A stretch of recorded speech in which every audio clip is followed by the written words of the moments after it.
Hello everyone, I am Parveen Kumar, your social science teacher. Welcome to all of you in my class. Today we are going to discuss about your new chapter, People as Resources.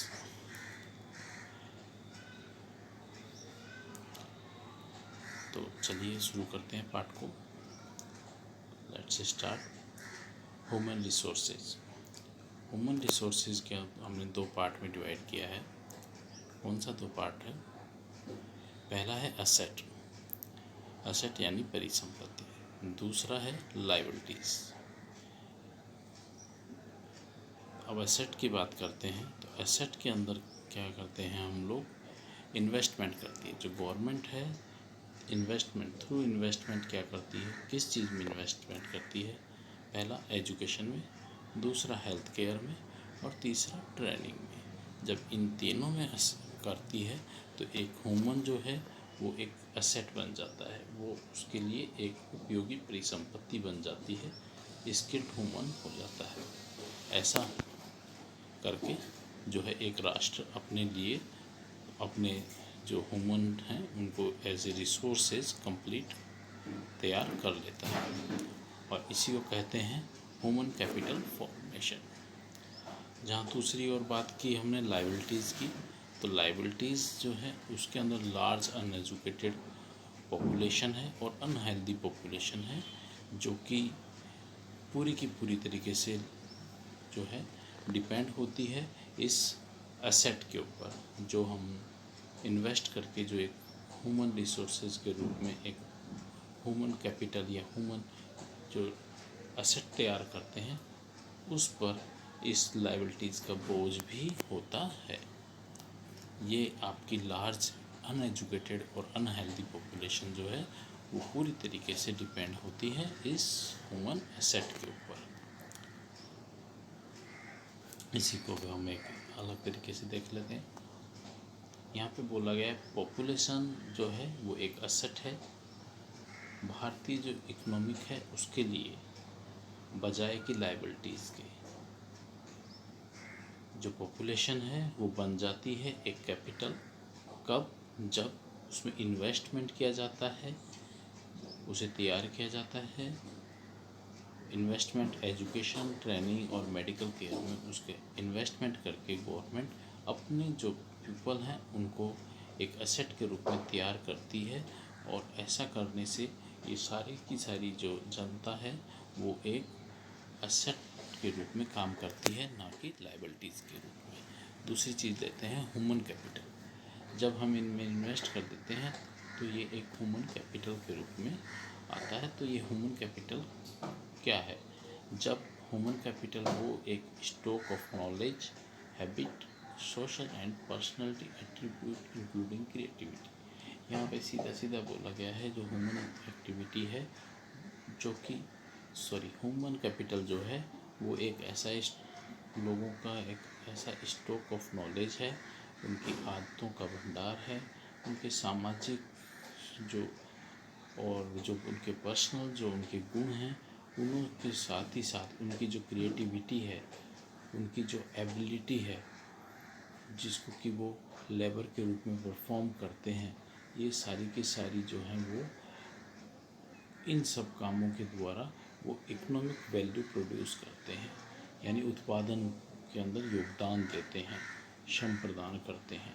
ऐसा करके वो जो है देश में development लाते हैं. इसीलिए उन्हें ह्यूमन कैपिटल बोला गया है ऐसे लोगों को. It is superior than other resources. जो ह्यूमन रिसोर्सेज हैं, जो ह्यूमन कैपिटल है वो अदर सभी रिसोर्सेज हैं, चाहे वो लैंड हो, चाहे वो और कोई फिजिकल कैपिटल हो, उन सब से सुपीरियर है. जो ह्यूमन कैपिटल है वो सबसे ज़्यादा उपयोगी सर्वोत्तम है. फिजिकल कैपिटल में क्या चीज़ें आती हैं? फिजिकल कैपिटल में आती हैं आपका घर हो गया, बिल्डिंग होगी, मशीनरी होगी, ये सभी चीज़ें आपका ह्यूमन कैपिटल में आता है. नेक्स्ट टॉपिक पे आते हैं. जो मनुष्य है वो बहुत सारी एक्टिविटीज़ करता है. है उसको हम किस तरीके से क्लासीफाई करेंगे, वो ये 3 तरीके से देखिए। पहले तरीके से हम जो है इसको क्लासीफाई कर रहे हैं, उसमें ये है इकोनॉमिक एक्टिविटी और नॉन इकोनॉमिक एक्टिविटी। बात कर लेते हैं इकोनॉमिक एक्टिविटी की। इकोनॉमिक एक्टिविटी किसे कहते हैं? ये हैं आपकी economic activities are developed and wealth producing activity.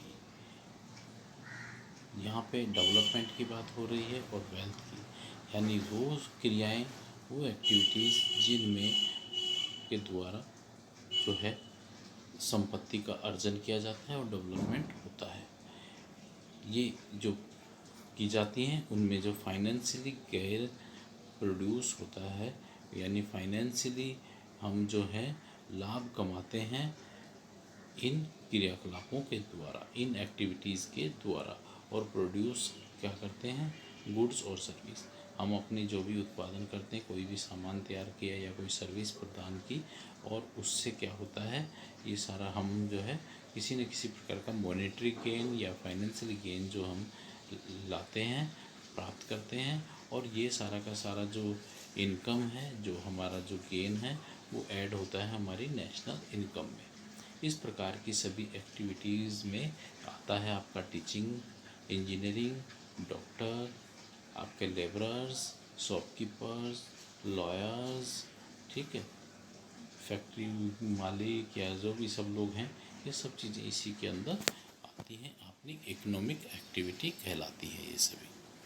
अब हम दूसरे की बात करते हैं non economic activity. Non economic activity जो है वो की जाती हैं बिना किसी मॉनेटरी गेन के, यानी उसके अंदर हम किसी प्रकार का कोई लाभ अर्जन नहीं करते हैं।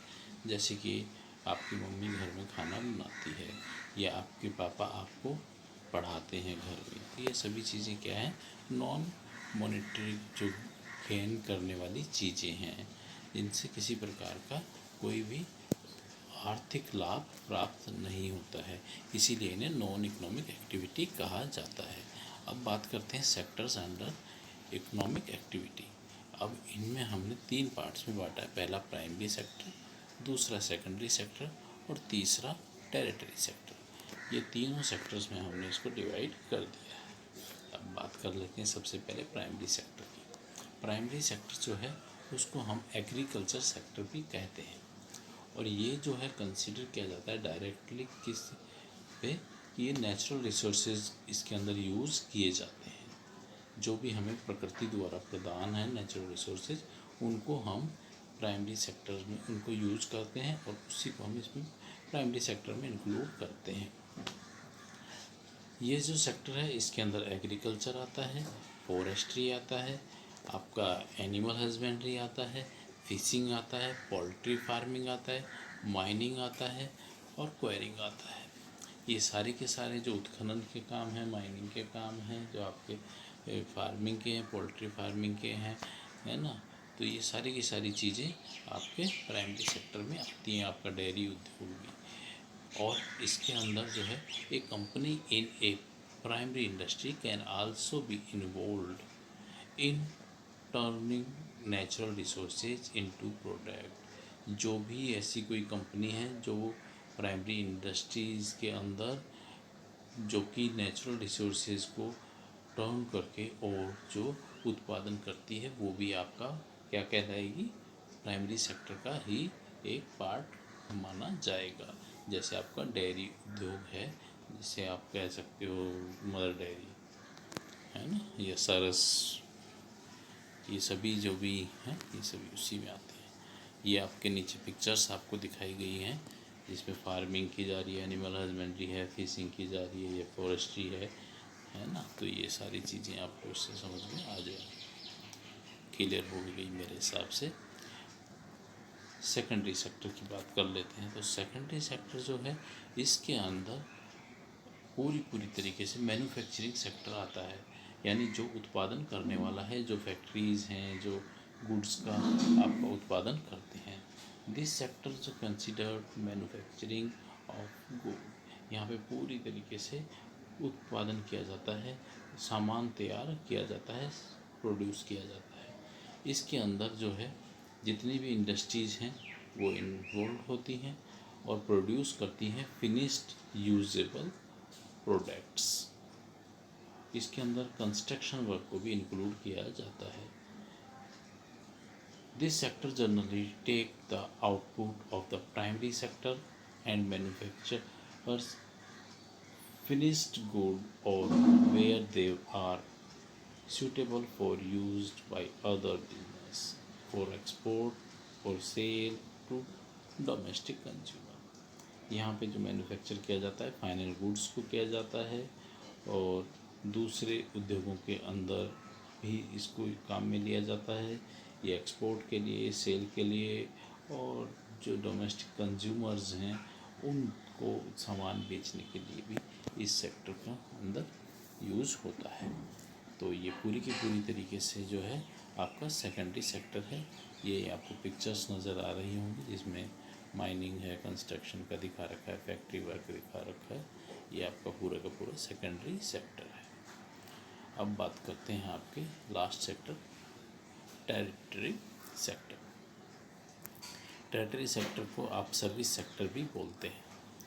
इसका पूरा का पूरा जो काम है वो है सर्विस प्रोवाइड करना और इसके अंदर जो भी इंक्लूड है उनमें आपका ट्रेड, आपका जो है transport, communication, banking, education, health, tourism, service, insurances और अदर जो भी जितनी भी सेवाएं हम देते हैं, जो भी हम देखते हैं, पुलिसिंग है, आपकी पोस्ट ऑफिस सर्विसेज हैं, ये सभी इसके अंदर ही इंक्लूड होती हैं।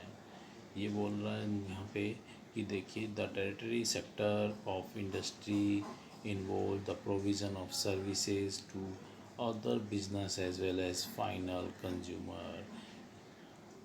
इसके बाद में बोलता है सर्विसेज में involve the transport, distribution and sale of goods और from producer to a consumer as may happen in wholesaling and retailing, pest control और एंटरटेनमेंट। यहाँ पे इसने क्लियर कर दिया गया है। देखिए यहाँ पे सब कुछ क्लियर हो गया है। यहाँ पे जो टेरिटरी सेक्टर है उसमें वो सारी जो सर्विसेज प्रोवाइड की जाती है, चाहे वो एक बिजनेसमैन को दी जाएँ, चाहे से वो फाइनली कंज्यूमर को दी जाएँ। उसमें ट्रांसपोर्ट की है, जो डिस्ट्रीब्यूशन का जो सर्विसेज हैं, जो सेल करने के लिए जो प्रोड्यूसर जो गुड्स तैयार करता है उसे जो सेल करके कंज्यूमर तक पहुंचाया जाता है वो सर्विसेज हैं। और इसमें रिटेलिंग सर्विस, आपकी पेस्ट कंट्रोल है, एंटरटेनमेंट सर्विसेज हैं, ये सारी की सारी सर्विसेज इसी के अंदर आती हैं। इसके अंदर जो है जो जितनी भी प्रकार की सर्विसेज हैं वो सब इसमें दी गई है ना। इसमें जैसे आपका इसमें एक और दिया गया है, द गुड्स में be transform in the process of providing the service as happens in the restaurant industry. जैसे रेस्टोरेंट इंडस्ट्री में सर्विसेज प्रोवाइड की जाती हैं उसी तरीके से यहाँ पे भी गुड्स को जो है ट्रांसफॉर्म किया जाता है। इस सर्विस प्रोवाइडिंग सर्विस को भी उसी तरीके से बदलने का प्रयास किया जाता है या किया गया है। Two part of economic activities, यहाँ पे टू अदर पार्ट्स की बात कर रहे हैं। इकोनॉमिक एक्टिविटी के दो भी अलग और पार्ट्स हैं जिसमें हम देखते हैं। पहला है मार्केटिंग एक्टिविटी। अब ये मार्केटिंग एक्टिविटी क्या है? मार्केटिंग एक्टिविटी जो है उसके अंदर consider production of goods and services including government service for remuneration. यानी यहाँ पे फिर वही बात होगी, जिन चीज़ों से हम रेन्यूमरेशन लेते हैं, यानी हमें कुछ न किसी प्रकार का गेन होता है, आर्थिक लाभ प्राप्त होता है ना। तो वो सारी की सारी चीज़ें होती हैं मार्केटिंग एक्टिविटी। दूसरी आपके आएगी non marketing activity. Non marketing activity वे एक्टिविटीज़ हैं जिनमें जो है प्रोडक्शन ऑफ गुड्स और सर्विस फॉर सेल्फ कंजम्पशन, जहाँ पे हम अपने स्वयं के उत्पादन के लिए चीज़ों का उत्पादन करते हैं और अपने लिए काम करते हैं। थोड़ी देर पहले मैंने एग्जांपल दिया था, फिर से दे रहा हूँ। अगर कोई टीचर बाहर या कहीं स्कूल में जा कर के पढ़ाता है या ट्यूटर के रूप में किसी पढ़ाता है तो वह होगी मार्केटिंग एक्टिविटी। अगर वह अपने ही बच्चे को पढ़ाता है घर के अंदर तो वह होगी नॉन मार्केटिंग एक्टिविटी। इसी तरीके से एक मदर घर में खाना बना रही है वो नॉन मार्केटिंग एक्टिविटी है, लेकिन अगर वो कहीं बाहर कहीं जा कर के काम करती है या फिर वो बाहर जा कर के किसी खाना बना कर के दे रही है और उससे इकोनॉमिकली या मॉनेटरी गेन ले रही है तो फिर वो आपको मार्केटिंग एक्टिविटी में आ जाएगा। इसी प्रकार से आपने एक किसान को देखा होगा, किसान जो है जब कॉमर्शियल फार्मिंग करता है और प्रोडक्शन करके वो उसको बेच के गेन करता है तब उसको कहेंगे हम मार्केटिंग एक्टिविटी। लेकिन वो जब प्रीमेटिव जो आपके सब्सिस्टेंस फार्मिंग करता है तो ऐसी सर्विसेज को हम बोलेंगे पूरी की पूरी तरीके से कि ये सर्विसेज जो है नॉन मार्केटिंग एक्टिविटीज़ में आएंगी। ठीक है, तो ये आपकी दोनों होगी मार्केटिंग नॉन मार्केटिंग एक्टिविटी। अब बात करते हैं हम आपकी अगली, economic activity by man and women. दोनों ही काम करते हैं लेकिन दोनों ही के जो काम है उसमें बहुत ज़्यादा अंतर देखने को पाया गया है या जाता है। दोनों जो काम करते हैं उनमें जैसे वुमन है तो वीमन जो है वो आपके घर में काम करती हैं, कुकिंग का हो गया, वॉशिंग का हो गया, आपका यूटेंसिल क्लीनिंग का हो गया, है ना, हाउस कीपिंग का हो गया, यानी पूरे हाउस चोर वर्क्स जो भी हैं और अदर वर्क्स जो घर में किए जाते हैं। ठीक है, बच्चों की देखभाल करना, सारा का सारा काम कौन करता है, वीमेन सी करती हैं, जबकि मैन क्या करता है, बाहर जाके काम करता है। इसके अलावा जो मैन जो है उसको उसके काम के लिए पेड किया जाता है ना, उसको पैसा मिलता है, जबकि जो वीमेन है वीमेन को किसी प्रकार का उसको काम करने के एवज में कोई पैसा नहीं मिलता। इसी के साथ ही साथ में जो है जो काम मैन करता है उसको नेशनल इनकम में इंक्लूड किया जाता है, और जो वुमेन जो है, जो वीमेन जो घर में काम करती है उसको किसी भी प्रकार से नेशनल इनकम में रिकॉग्नाइजेशन नहीं मिलती है, उसको कोई जगह नेशनल इनकम में नहीं दी जाती है। अब बात करते हैं हम क्वालिटी ऑफ पॉपुलेशन। मैं एक चीज़ और बता दूं, पर अभी जो ये थी आपकी मैन और वुमेन द्वारा जो वर्क किया जाता है उसमें बहुत सारी जगह पे ये भी डिस्क्रिमिनेशन किया जाता है कि आदमी को जो है ज़्यादा पैसा दिया जाता है सेम काम के लिए और वीमेन को जो है कम पैसा दिया जाता है। जैसे मजदूरी की बात कर लें जो कंस्ट्रक्शन वर्क में है, या किसी फैक्ट्री में बात कर लें, वहाँ पे एक ही काम को करने पे जो लेडीज़ हैं उनको कम पैसा देते हैं और जेंट्स को ज़्यादा पैसा दिया जाता है, जो भी अपने आप में एक डिस्क्रिमिनेशन है। चलिए, क्वालिटी ऑफ पॉपुलेशन। अब क्वालिटी ऑफ पॉपुलेशन की जो बात है उसके अंदर ये है, हम बात करेंगे लिटरेसी रेट की और हेल्थ की। ये दोनों ही जो चीज़ें हैं उनके अंदर कंट्रीब्यूट करके, उनमें इन्वेस्टमेंट करके, और जो इन पॉपुलेशन है एक कंट्री की वो एक एसेट के रूप में तैयार हो जाती है। इसलिए क्वालिटी ऑफ पॉपुलेशन की बात अब करते हैं हम। ठीक है, एजुकेशन। तो सबसे पहले हम लिटरेसी की बात कर रहे थे तो एजुकेशन आता है। एजुकेशन के अंदर education is the process of learning और acquisition of knowledge. It is an important input for growth of a person. देखिए, यहाँ पे सीधी सी बात है, हम सभी लोग जानते हैं, आप लोगों को भी इसीलिए पढ़ाया जा रहा है ना। आपके पेरेंट्स आपको क्यों पढ़ा रहे हैं, इन्वेस्ट क्यों कर रहे हैं आपके एजुकेशन पे, क्योंकि ये एक ऐसा है, एक ऐसी प्रोसेस है जिसके अंदर हम नॉलेज को जो है क्या करते हैं, स्टोर करते हैं, प्राप्त करते हैं इस लर्निंग प्रोसेस के अंदर।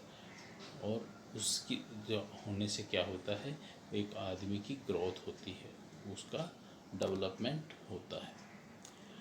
किसी भी कंट्री का जो डेवलपमेंट है वो उसकी लिटरेसी रेट पे डिपेंड करता है। जितने ज़्यादा लोग एजुकेटेड होंगे, है ना, जो लोग एजुकेटेड होंगे उनकी फैमिली भी एजुकेटेड होगी, और जो सोसाइटी एजुकेटेड होंगी तो वो कंट्री भी एजुकेटेड होती चली जाएगी और ऐसी कंट्रीज जो है डेवलपमेंट करने लगती हैं और वहाँ पे जो है उनमें फिर इंक्रीजमेंट या इंक्रीमेंट होता रहता है, वो हमेशा आगे बढ़ती रहती हैं। और ऐसी जो सोसाइटी है जो एजुकेटेड है वहाँ पे लिटरेसी रेट हमेशा बढ़ती ही रहेगी, जिससे देश में भी डेवलपमेंट आना निश्चित है। एजुकेटेड जो पर्सन है वो ज़्यादा अर्न करने में सक्षम होता है, कैपेबल होता है, बजाय के अनएजुकेटेड पर्सन के। उसके अंदर स्किल्स होती हैं जिनके द्वारा वो ज़्यादा अर्निंग करने में सक्षम हो पाता है। और ऐसा जो लोग जहाँ पे ज़्यादा होंगे तो वहाँ की नेशनल इनकम उस कंट्री की वो भी ज़्यादा होगी और वो भी बढ़ेगी।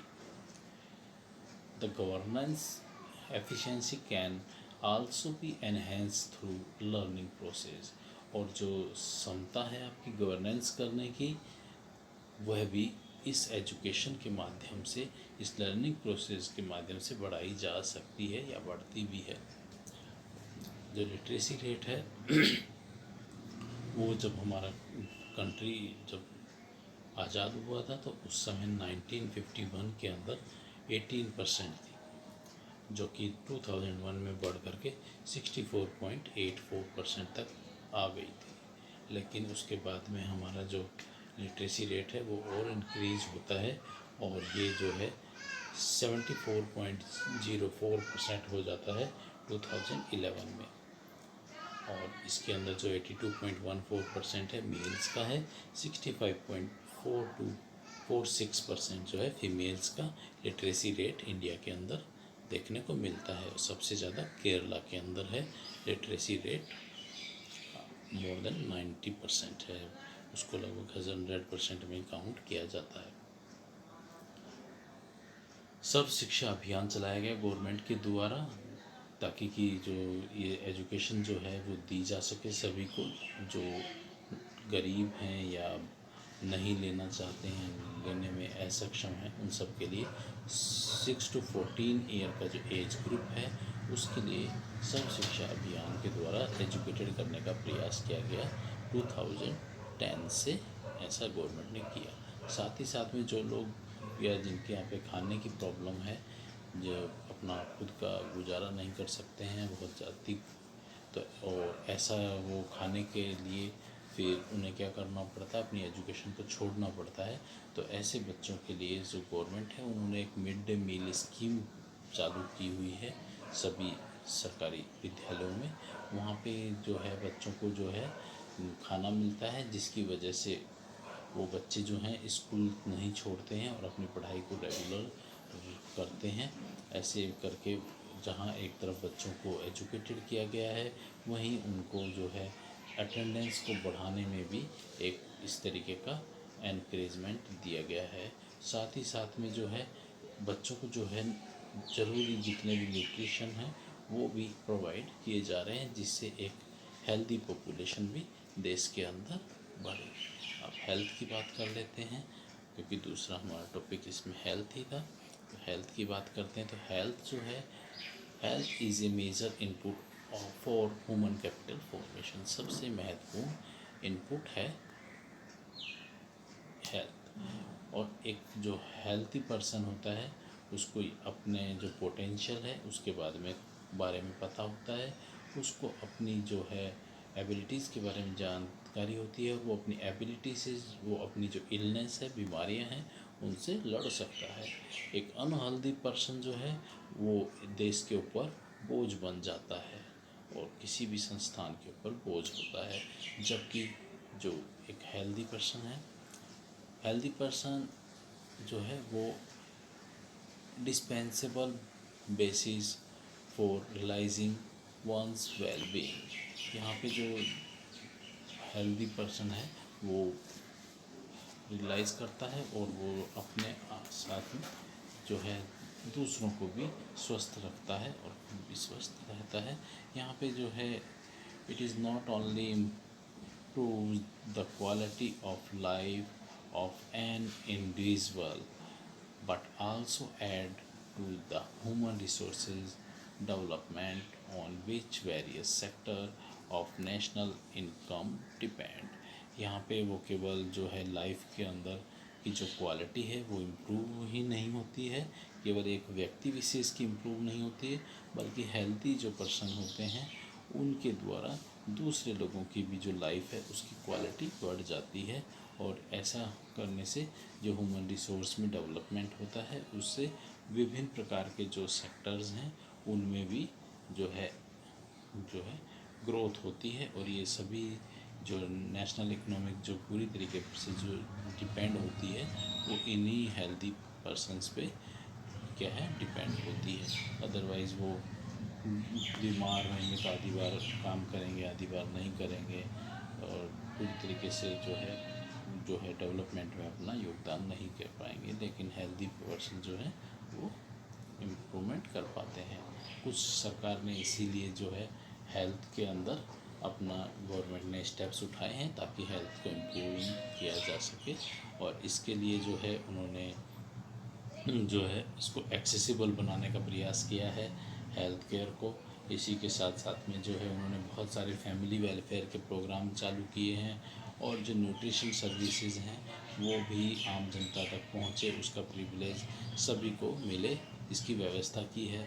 अवेयरनेस कैंपेनिंग जो है वो बढ़ाई है, मेडिकेशन प्रोग्राम्स भी चालू किए हैं। Development of vast health infrastructure, उन्होंने एक बहुत बड़े इंफ्रास्ट्रक्चर जो है हेल्थ इंफ्रास्ट्रक्चर को डेवलप करने का प्रयास किया है। तो ये आपके सारे पॉइंट्स हो गए हैं। इसमें आपका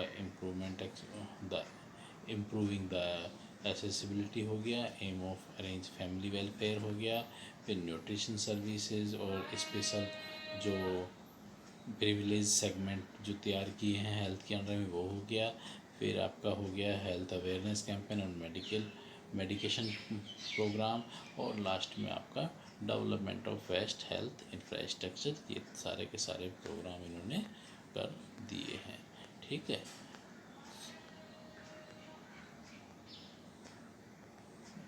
क्या हुआ,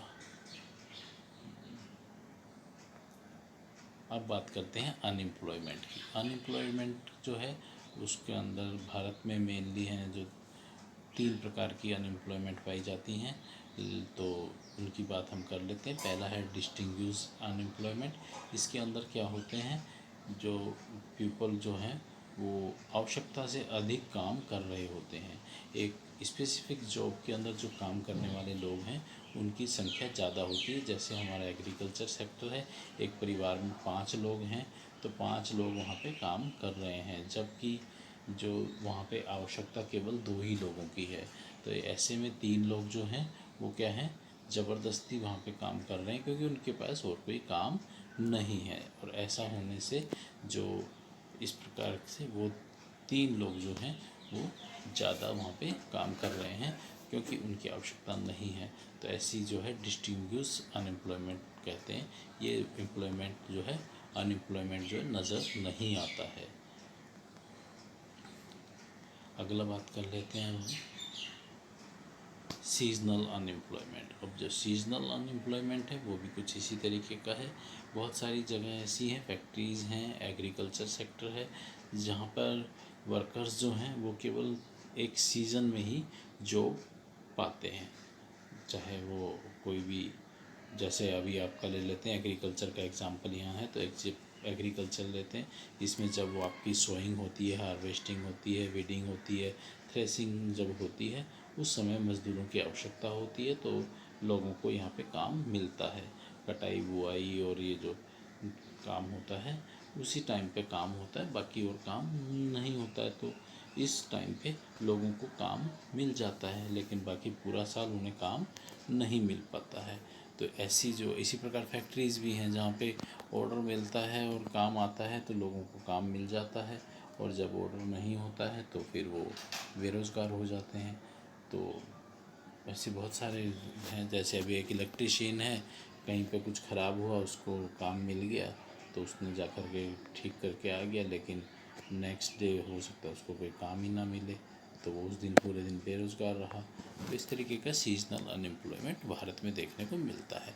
फिर एजुकेटेड पॉपुलेशन हमारे यहाँ पे बहुत सारी है, और ये एजुकेशन के क्षेत्र में जो है एजुकेटेड अनएम्प्लॉयमेंट देखने को मिल रहा है।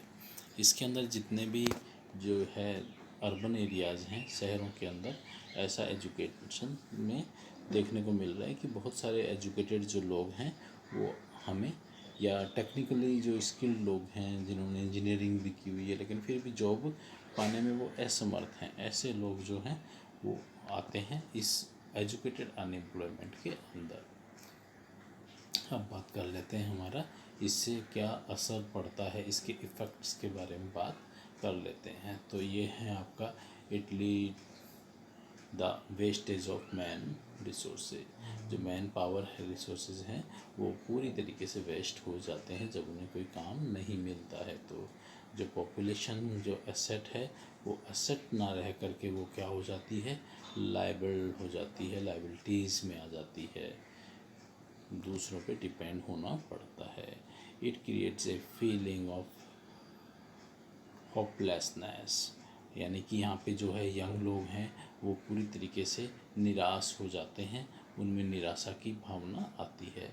ऐसा जो है इंक्रीज़ करता है इकोनॉमी पे ओवरलोड। इसकी वजह से जो काम करने वाले लोग हैं वो कम हो जाते हैं, और जो बाकी लोग बच जाते हैं उन सब का बोझ भी भारतीय अर्थव्यवस्था पे या फिर इस एसेट जो पॉपुलेशन है उसके ऊपर आ जाता है।